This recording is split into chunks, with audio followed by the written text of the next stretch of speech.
What is up, my family? How are you guys doing? I hope that you had a wonderful Thanksgiving. I know that I did. I actually went and traveled and saw some family in Illinois. It was a wonderful time. Man, I love family. It was the first week I ever had in a while, long time, since I have just been able to relax and not worry about schoolwork or really anything, honestly. So it was a definitely much needed break. So let me update you on some things that I kind of have planned. So today we are going to do Charlie Manson Part 2, which I know you guys have been looking forward to. And now that we are going to kick off the Christmas season, or, holiday season, however you celebrate, we are going to dive into the psychology of Christmas and holidays, and perhaps even look into the darker side of the holidays. There are some wild traditions or wild cultural things that people do that, I don't know, from my point of view, they are quite insane. So I figured we'll be a little bit festive and go in that direction. Well, I hope you're ready to dive in today. I am your host, Katie Gonzalez, and you are listening to What the Psychology.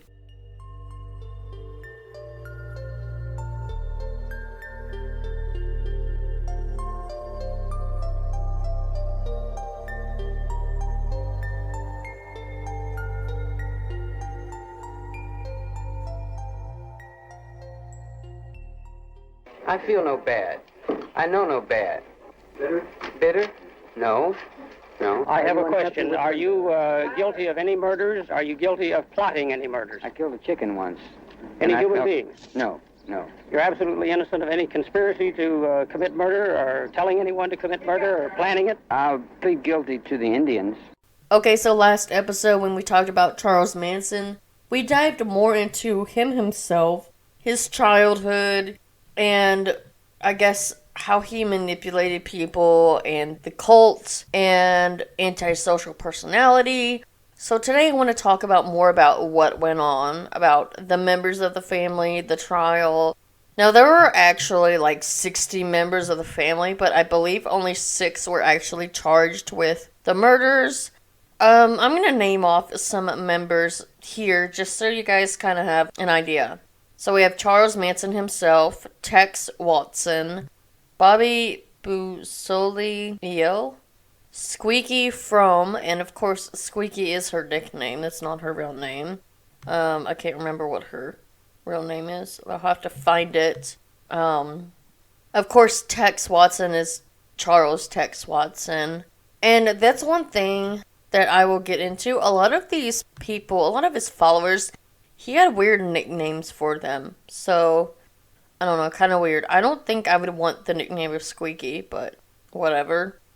Susan Atkins, Patricia Kramwinkle, Leslie Van Hooten, Grogan, Catherine Shay, Linda Casabion, Dennis Wilson.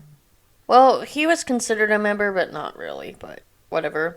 Terry Melcher, technically a member, but not really.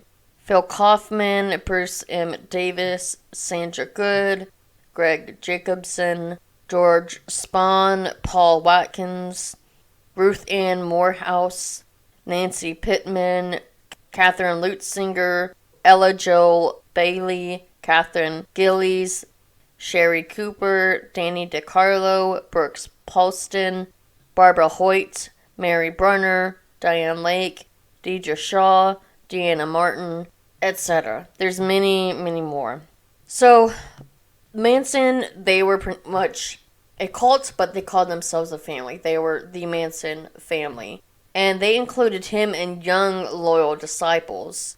And it is pretty much thought that they carried out about 35 killings. But the unfortunate thing is most of the cases were never tried. And most of this contributes to a lack of evidence and the fact that the perpetrators were already sentenced to life for other killings, which we'll go into. They are the most common ones. They were around in August 9th and 10th of 1969. There were Sharon Tate, writer Wojciech Frykowski, his partner, Coffee Bean Harris Abigail Folger, and celebrity hairstylist Jay Sebring, and then also Lino DeBanca and his wife Rosemary. So those are the most common ones that people know about. However, there are 35 other killings that have never been tried that they pretty much blame them for. The question is, should Manson ever go free? He and his 3 female accomplices, virtually robots under his control, were convicted of murder. On August the 9th, 1969, they murdered actress Sharon Tate and 4 other people in Los Angeles. The following night, there were 2 more victims, Lino and Rosemary LaBianca. In court, Manson was also charged with 2 more mutilation murders. Ranch hand Donald Shay was beheaded, and musician Gary Heineman had his ear cut off. According to some accounts, Manson and his family may have been responsible for as many as 35 killings. So, what I find very interesting is that Manson, he never actually took part in any of the killings, but he directed his followers to kill people. He directed them to do it. Now, Manson, he will deny this and deny it, but there's evidence of him being there and tying up one of the families and things like that. So he did play a part, even though he didn't actually commit the murders. I love the world I live in, too, just like Regan loves the world he lives in. You love the world you live in. Most assuredly, it's me. You love all the pain that you've caused people, all the anguish you've caused. Oh, I don't know pain. I don't know pain. I have no depth of pain. I have no depth of suffering. I don't know ridicule. I don't know all the bad things. I haven't been punished by you all my life since I was 10 years old. I've been in every reform school you got across the country and used to lay down and have to get my ass whipped till I couldn't walk. Tell me about some pain. And that's our fault. That's all most people No want. fault. Make strong, good pain. Understand pain. Not bad. Pain's not bad. It's good. It teaches you things. It teaches you things. Like when you put your hand in fire, ow, you know not to do that again. Yeah.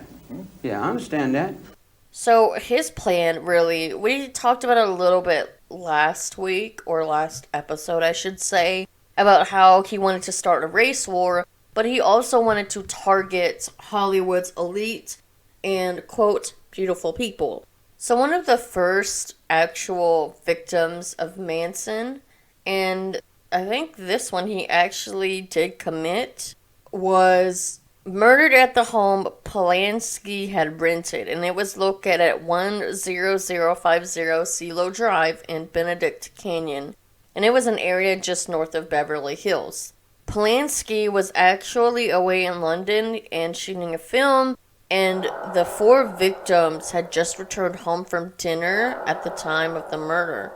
So the Polanski household, according to statements of the family, had been targeted because it represented the showbiz world that had rejected Manson. They didn't target them in particular, it's just the fact that they were part of Hollywood. And the ones that actually, I think, did the killing was Charles Tex Watson, Susan Atkins, Patricia Kramwinkle, and Linda Casabion. That's who he directed for this killing. So what happened was Stephen Parent had been visiting his friend Garrettson when he became the Manson family's first victim. As he drove away from the house in the dark early morning hours, he was spotted by the intruders and shot dead. Now, Linda Casabion was horrified by the shooting of the boy, and she remained outside to keep watch. She didn't really want to partake in the murders, but she was still there. She pretty much acted as the getaway driver and became a star witness during the trial. When the other 3 broke into the house, they herded Tate, Frykowski, Folgers, and Sebring into the living room and tied them up. Sebring was shot and brutally kicked as he tried to defend Tate. Now, Sharon Tate, she was actually pregnant at the time, and she was a known actress. During this terrifying murder spree, both Frykowski and Folger managed to escape from the house, but were chased and stabbed to death. Which, man, that's so crazy. Like, I wonder if there are other witnesses involved besides the Manson family. At the trial, Casabion, she actually described how she saw them staggering out of the house, covered in blood, and was horrified. She told him that she was sorry, but despite her pleas to his attacker to stop, the victim was plunged repeatedly. Folger did escape from the house with terrible injuries, but was caught in the front lawn and stabbed 28 times. So man, these weren't just like shootings, these were brutal, brutal killings. And when it comes to Tate, she was 8 months pregnant. She was about to give birth, pretty much. And she pleaded for the life of her unborn child. But she was actually mercilessly stabbed in the stomach by Atkins. Casabion told of Atkins' chilling words to Tate before she stabbed her. She said, "Look, bitch, I have no mercy for you. You're going to die, and you better get used to it." Atkins then used Tate's blood to write the word pig on the front door. However, instead of this brutal massacre stating the pathological Manson, he criticized the murderers for being sloppy. What happened that night you all went to Sharon Tate's house? What really happened? Well, I remember getting in the car with Tex and Tex Watson and I were 2 co-defendants, 3 co-defendants actually. And before I ever got in the car, Tex and I had our own special little stash of cocaine. I think it was cocaine or methadone, I'm not sure which. It was speed, and we both snorted some speed and got in the car. We were very, very wired. And we drove to the house with instructions to kill everyone in the house. From Charlie? Yeah. And not just that, but that we were instructed to go all the way down every house, hit every house. On the street? On the street, yes. And kill all the people in those houses? Kill all the people in all those houses. And we went into the house, and I remember that as we went in, a car came up to the driveway, and I remember Tex getting out, and without saying anything, there were gunfire shot. I was in the bushes, and... That's when the young boy, Stephen Parent, was killed. Was killed. In the car, outside. Right. The people in the house were all brought into the living room and tied up, and I remember that Wojtek Wachowski, I believe is his name, I had tied his hands with a towel and then was instructed to kill him. And I raised the knife that I had in my hand, and I couldn't put the knife down. I couldn't bring it down. It was just as though there was a force there that held my wrist, and I couldn't move. And as he saw that I couldn't move, then he very easily undid the ties, the towel that I had tied his wrist with, and he and I began to fight. And I remember I was screaming for help, and he was screaming for help, and then Tex came and helped me, and I was left to sit and watch Sharon Tate. And about that time, all I can remember seeing is people just scattering in different places and running in different places, and I was left sitting with Sharon Tate, and she was talking to me, and I remember that I had absolutely, I felt nothing. I felt absolutely nothing for her as she begged for her life and for the life of her baby. And I remember when we first went in, one of the people said, "Who are you?" And Tex said, "I'm the devil, and I'm here to do the devil's business." And I remember that in my conscience, it's so alive in me, even just recalling it. I remember that I had gone so far and there was no turning back. That even if I had wanted to run, even if I had wanted to leave, I couldn't. It was like I was caught in something that I had no control over. I had absolutely no say-so as to what was happening there. I was just like a tool in the hands of the devil is the only way I can put it. And I believe that it was by the grace of God that my hand did not go down with that knife on Wojtek Wachowski's chest. I believe that... Well, who did kill those people? That night? Yeah. Tex. So those were like the first murders. The following night, Manson took the family members Watson, Kramwinkle, and Leslie Van Hooten to the Los Feliz address of the LeBiancas, and the couple was murdered in a similarly horrifying fashion. Now, what is very ironic is that Manson and his family, they were arrested not on suspicion of the Tate LeBianca murders. They were actually arrested because it was thought to believe that they vandalized a portion of the Death Valley National Park while they were hiding out in the Mojave Desert. So it's kind of crazy. They weren't even suspects in those two murder cases, but it was for a simple, I wouldn't even say simple, but it was vandalism. It wasn't on the charge of murder. What is crazy is that when the county sheriff took them into custody, like I said, he did not realize that they were involved in the murders. But it was through the confession of Susan Atkins while she was held in detention. She was actually suspect of murdering Gary Hinman during an unrelated incident. That led detectives to realize that Manson and his followers were involved in the killings. There are various motivations that were examined during the course of the trial, and the most feasible was that Manson's pathological ego, his insanity, and his belief in Armageddon were influences that led him to leave behind a trail of destruction. We kind of talked about that last episode a little bit. Not only that, but he believed that he was the new Messiah. In some cases, he says he doesn't believe that he was Jesus, but that's who the new Messiah would be. And that he thought that after a nuclear attack, he and his followers would be saved by hiding in a secret world under the desert. His prophecies, visions, they included a belief that the race war would result in a black victory, and Manson, along with his family members, would have to mentor the black community as they would lack experience to run the planet. That in itself just sounds racist. What?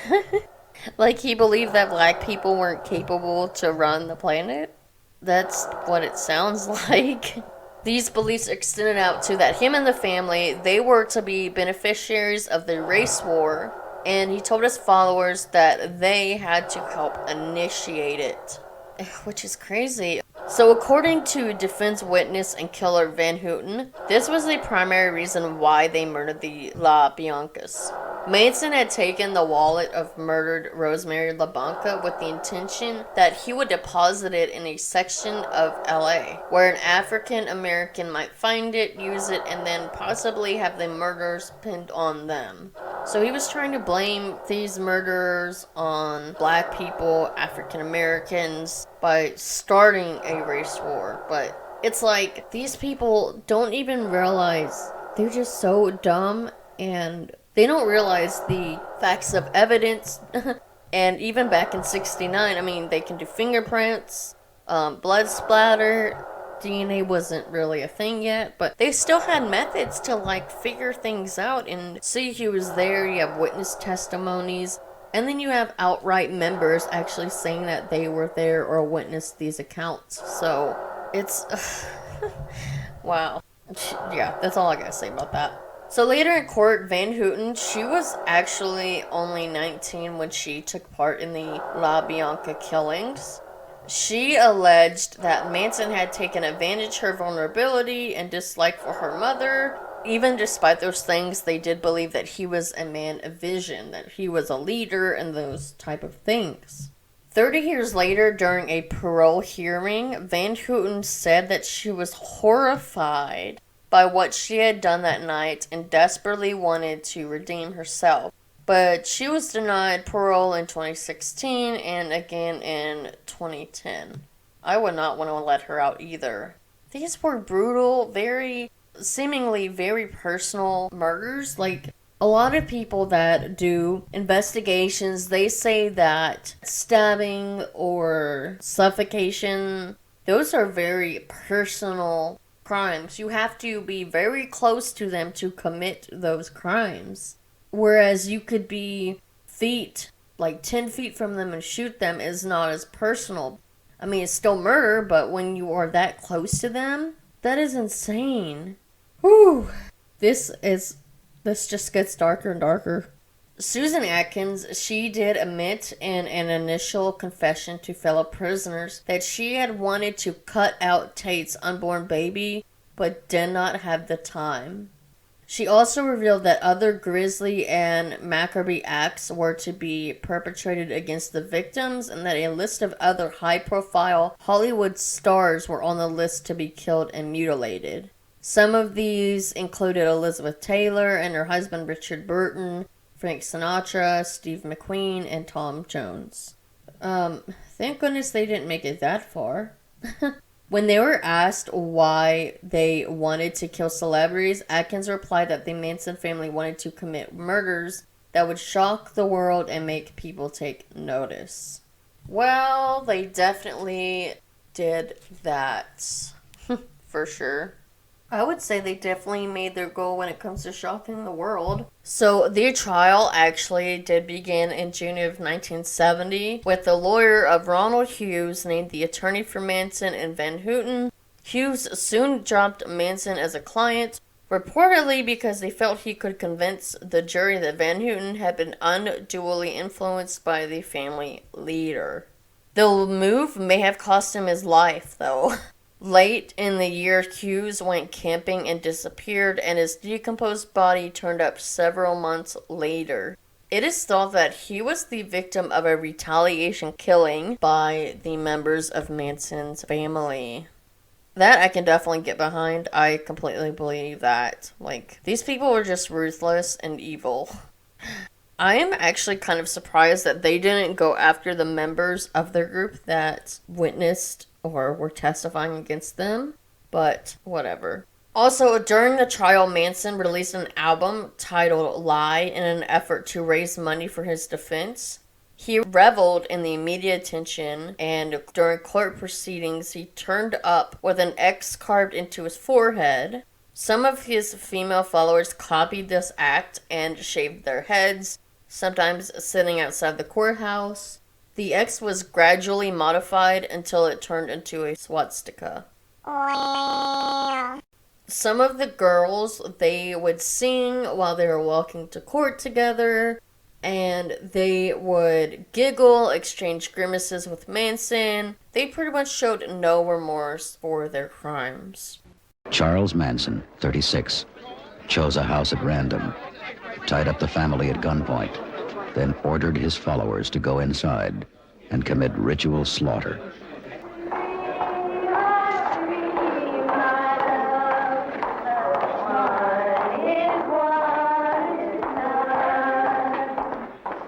During her trial in 1970 and 71, she seemed a horrifying combination of confused little girl and cold-blooded murderer. And like all of the others in the Manson family, Susan Atkins' loyalty to the man who led her life where it went was absolute. So when Charles Manson shaved his hair off, she did too. And then, just as he had done, she and her co-defendants all carved X's into their foreheads. On January 25th of 1971, Manson was convicted of first-degree murder for directing the deaths of the Tates and LaBianca victims. He was sentenced to death, but this was automatically commuted to life in prison because, I mean, it is California.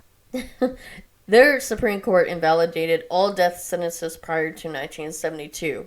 And so he was actually sentenced to life in prison and spent the next 4 decades behind bars, which is where he belongs to be. You know, you were sentenced to the gas chamber and then they modified the death penalty. Were you happy when that was done?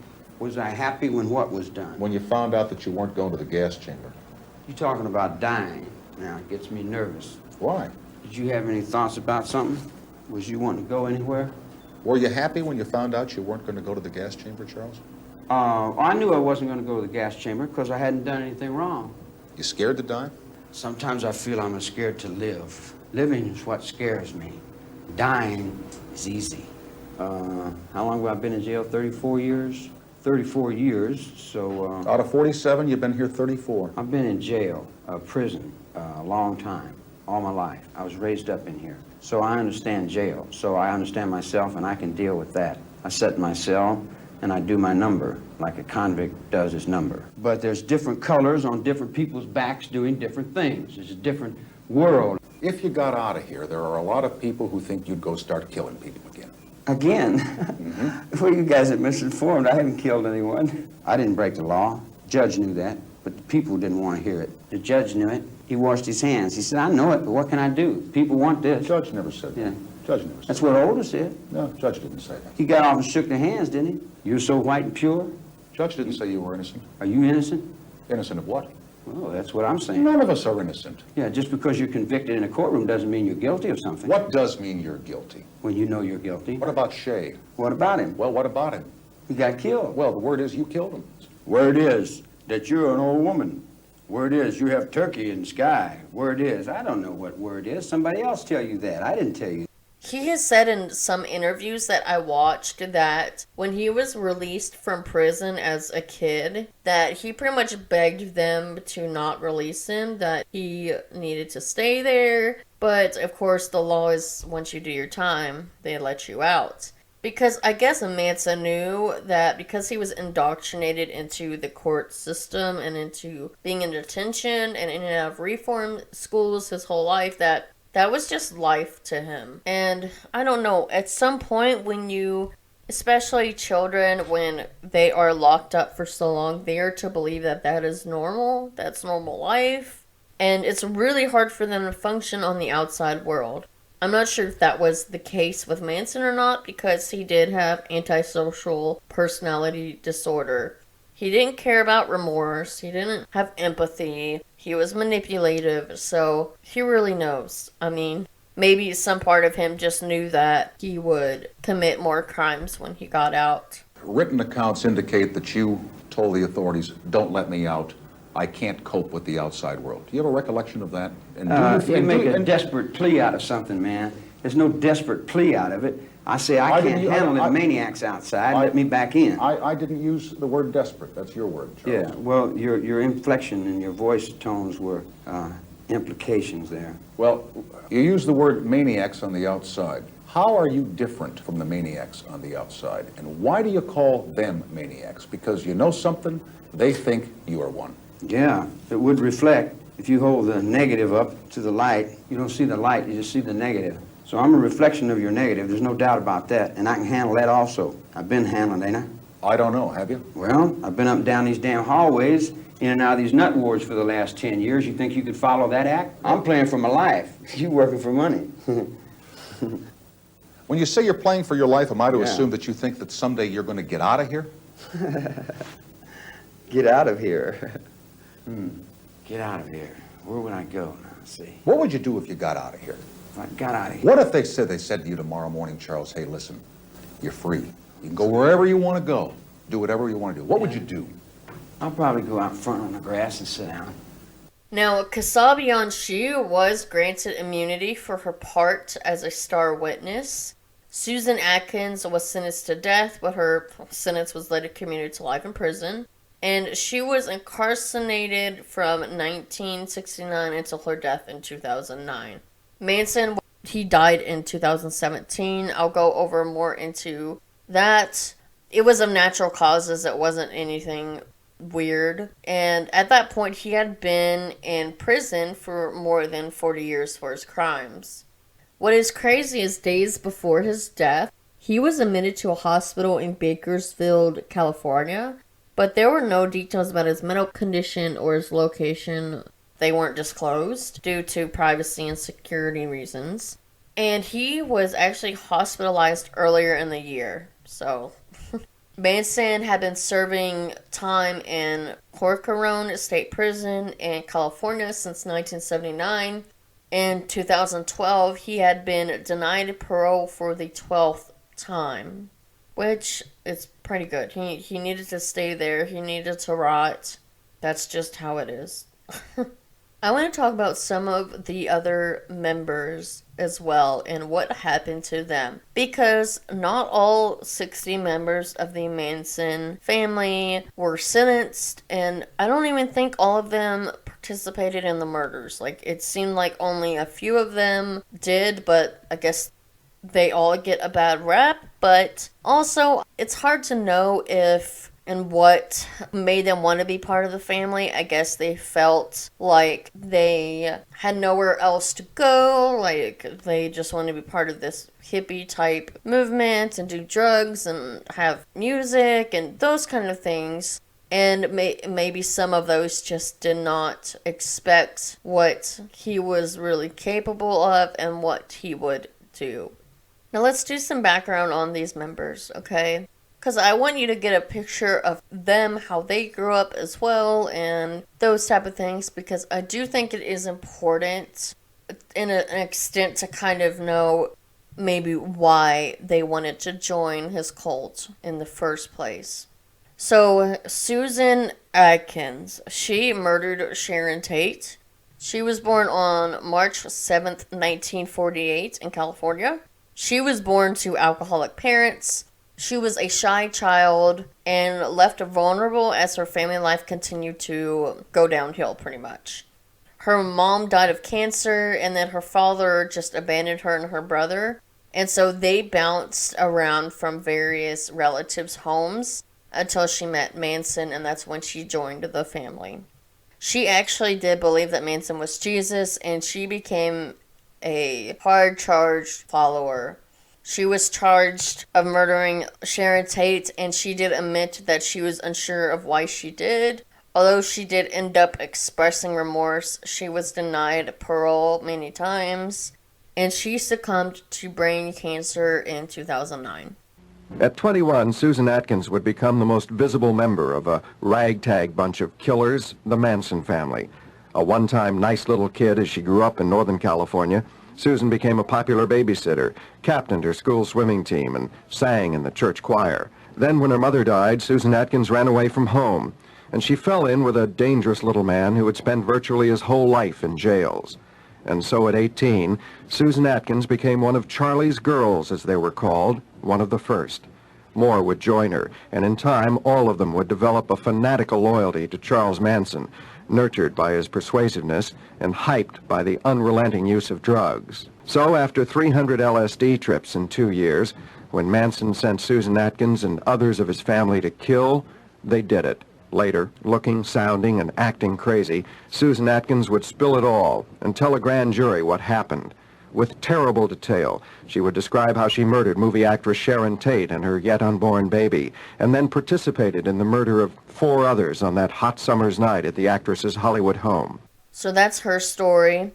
Leslie Van Hooten, she murdered Lino and Rosemary LaBianca. She was born on August 23rd, 1949 in LA. She began using drugs at 15, ran away from home, and she only returned briefly to finish high school. When she was 17, she got pregnant, and her mom forced her to have an abortion. And that's when she left, and she found Manson and became a heavy user of LSD and other psychedelic drugs. She was only 19 when she was charged for murdering the LaBiancas. And over the years, she has been denied parole, but she did get another shot in January of 2020, which was actually her 20th attempt. And part of the reason for her being denied parole is that she always blames Manson for her actions when she did commit these crimes. In an update, she was denied parole again in 2020, so she will not be getting out anytime soon, hopefully. Now, while in prison, it is noted that she did earn a bachelor's and master's degrees and completed extensive self-help programming, but the negative factors of her involvement in the murders, they greatly outweigh the positive factors. And even though she was only 19 at the time, she still blames Manson for her actions. She doesn't take any accountability. How do you let someone like that out? The California Governor Gavin Newsom, he did say this about her. Before she can be safely released, Miss Van Hooten must do more to develop her understanding of the factors that caused her to seek acceptance from such a negative, violent influence and perpetrate extreme acts of wanton violence. I can agree with that. I can actually agree with that.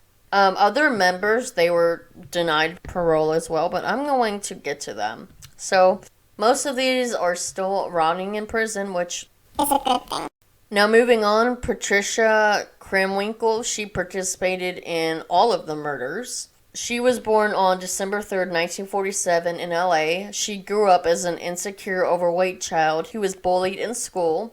After she graduated high school, she considered being a nun, but decided instead to attend a Jesuit college, only to drop out after one semester. Shortly after she met Manson, she had 2 sexual relations. At 21, she was convinced of brutally stabbing Folger 28 times and Rosemary 16 times. She wrote Death to Pigs in the Victim's Blood. She also participated in stabbing Leno, who had already died at the hands of Manson family member Charles Tex Watson. So this woman was heavily involved. Like, of all the men, she was there for everyone. It just makes me sick. Like, she kept stabbing someone after they were already dead. Like, this woman had pent up anger and was just so evil. Now, she has been denied more than a dozen times, and she has made recent claims that Manson had been abusing her before the multiple murders occurred. Which is like, if he abused you, why would you do what he told you to do? I mean, I guess he was just so manipulative, but in the end, you still committed the murders. Like, that does not excuse anything. There are plenty of people in this world that are abused and don't go murdering people. So, That's how I feel about it. okay, next. Charles Tex Watson. Tex was his nickname. He participated in all of the murders. He was born on December 2nd, 1945 in Texas. He was actually an honor student and an athlete. He attended the University of North Texas, joined a fraternity, and even had a job as a baggage handler at an airline in 1967, which gave him access to free airfare, which would be pretty cool. What happened was he actually took advantage of that, and so he flew to LA where he immersed himself into the drug and music scene. It was there that he met some of the Manson family women and was introduced to Manson at the infamous Spawn Ranch. Now, leading to the charge in the Tate and LaBianca murders, Watson claimed that he was the devil. That doesn't make sense because so apparently Manson is Jesus and you're the devil, but you guys are working together? I don't know. Doesn't make sense. After the murders did happen, he did escape back to Texas, and he resisted being extradited to California for 9 months. However, he was eventually convicted of murder and currently is serving a life sentence in Sacramento, California. And what is crazy is since then he has turned to religion and has even become a minister in prison and has earned a business degree. I don't know much about his parole hearings or if he was sentenced without parole, but Bobby Boussow-Lyle, he murdered Gary Hinman. He was born on November 6, 1947 in California. He grew up in a large Catholic family. At 15, he was sent to a reform camp for delinquent behavior and soon after fled to LA and San Francisco and got involved into the music scene. Kind of similar to Manson in a way, like they both went to reform schools, reform camp. At this time, he befriended and moved in with his friend Gary Hinman, who was a Manson follower. So they did murder one guy who was a follower. When the Tate murders occurred, he was already in jail for the July 1969 murder of Hinman, and he stabbed him to death on orders of Manson for not paying the latter money he felt he was owed.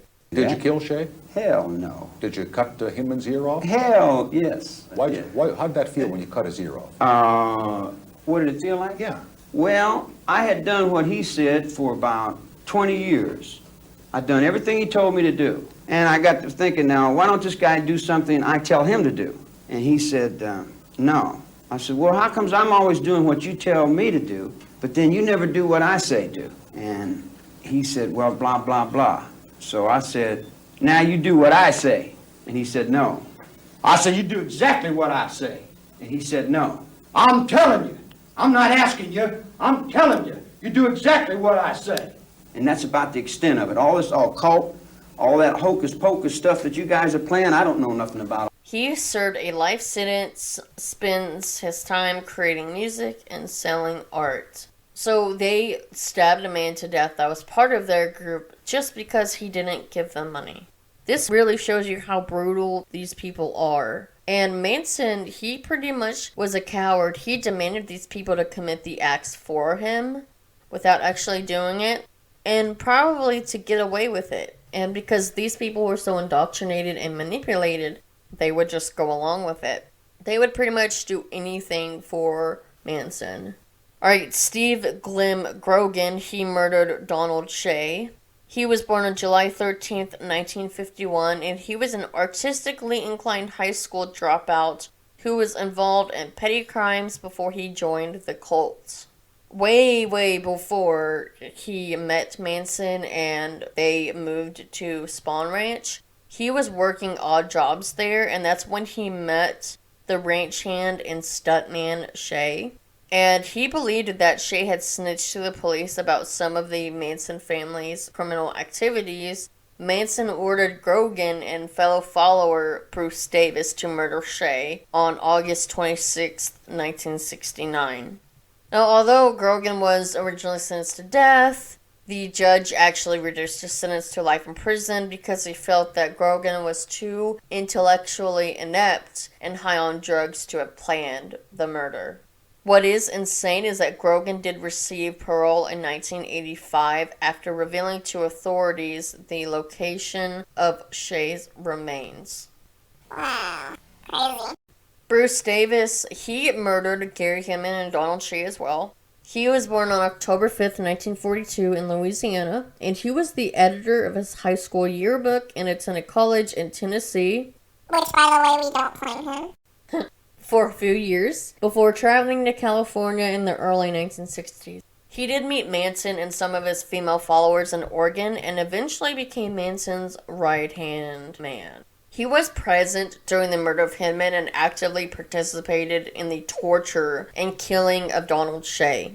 Although he was temporarily on the lam for a time, he turned himself in to authorities in 1970. Having become a preacher in prison, he is still serving a life sentence and has been continuously denied parole. And don't worry, we're not going to go over every single member, but the important ones that were kind of involved here. So, just a little heads up. Lynette Casabion, she was born on June 21st, 1949 in Maine. She moved to LA in 1968. She met Manson through Catherine Gypsy Share and moved to the Spawn Ranch with Manson and his families. At first, she found Manson's message to be peaceful, but his tone eventually changed to one of violence and paranoia. And I'll do it. She was sent to assist in the Tate murders, but she never went inside the house, and she stayed outside to kind of keep watch and be the getaway driver. When it comes to the La Bianca murders, she just stayed in the car, and she eventually left the scene with Manson. So he was there, whether he was in the car or what, and it said that he tied them up, so he was there. Here's another newspaper account that you can now speak to since you haven't done it before. That on the night following the killings at the house on Cielo Drive in Los Angeles, you accompanied 4 people to a home occupied by Mr. and Mrs. Leo LaBianca.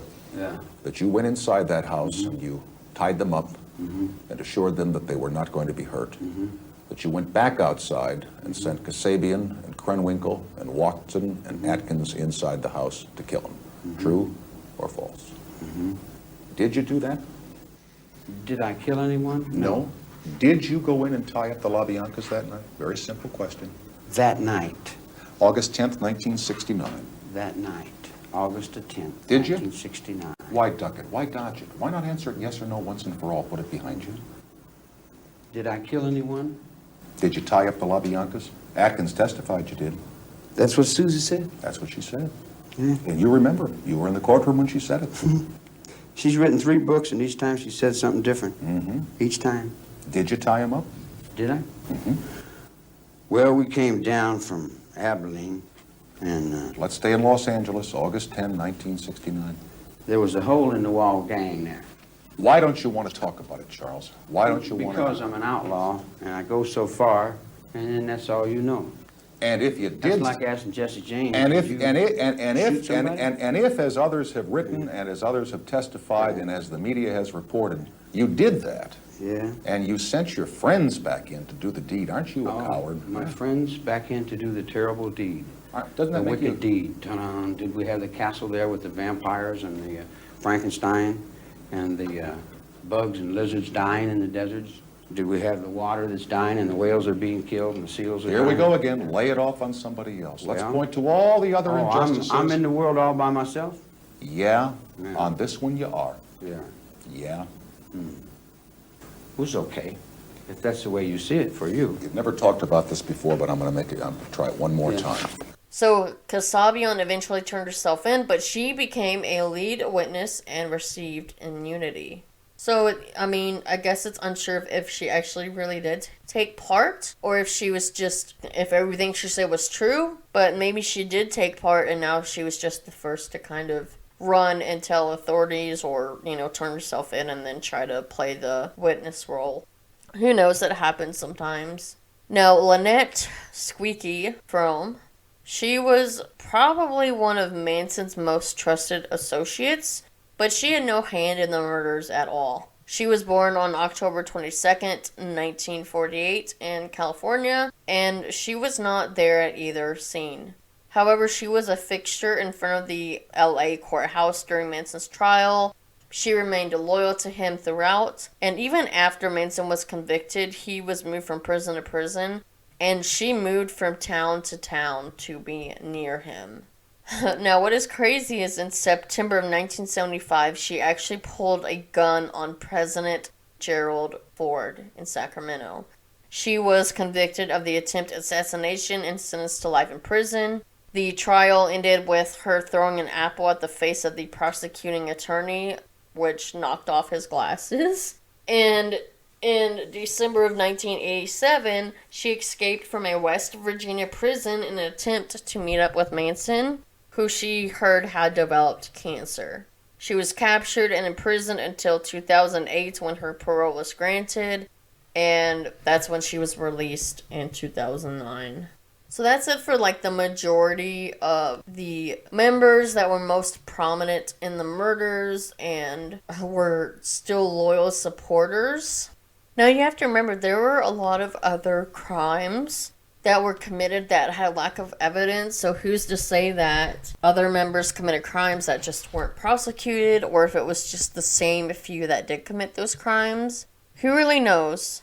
One thing to note is that some former members, they did testify against Manson and the others during the trials. A lot of the members that were not part of the murders or weren't convicted of them, they did go on to eventually, like, get married, have kids, live normal lives, things like that.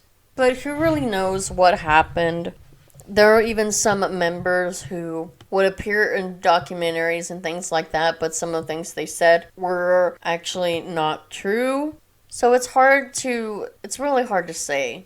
Some things that are really important about the Manson family is it is important to know that they were a nomadic commune and they were anti-establishment. And in a lot of interviews with Manson, he will point the finger at, like, the interviewer and pretty much say that the only thing that he is guilty of is the Indians, which I guess he's talking about the Native Americans and when America was found.